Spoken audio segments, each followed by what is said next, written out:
আসসালামু আলাইকুম ওয়া রাহমাতুল্লাহ। এখানে কি চেয়ারম্যান সাহেব আছে? হ্যাঁ, বাথরুমে গেছে।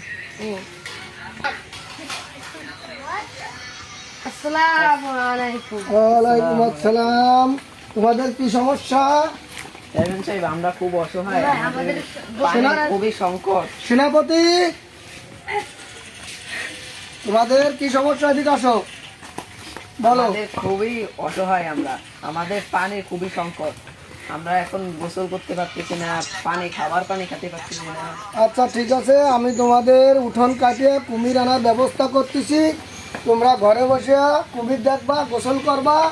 আমার বাড়ি খার মন্ত্রী আসতেছে, উপদেষ্টা সচিব আসতেছে, তারা আমার ফোন হলো, আমার পিএস ধরছে, আমি সময় পাই নাই, ধরতে পারি নাই। তো তোমার কি সমস্যা বলো? আমার সমস্যা, আমার বাড়ি কোনো পুকুর নেই, আমার টাকা পয়সা নেই, আমার কোনো কাজ নাই। চেয়ারম্যান সাহেব, আমার একটা কাজ দেন। ঠিক আছে, তো এটা কান্নাকাটির দরকার নাই, কান্নাকাটির দরকার নাই। তোমাদের জন্য তো আমার পায়ে জায়গা না, আমার বুকে জায়গা। তোমাদের জন্য যথেষ্ট পরিমাণ চেষ্টা করব। তোমরা ভালো থাকবা, আমার দিক খেয়াল রাখবা। আমার মুরগিগুলো ইদানিং চলে যাচ্ছে, এগুলো তোমরা দেখো না কেন? তোমরা এলাকার লোক না? জি জি। ওকে, থ্যাংক ইউ। ওকে।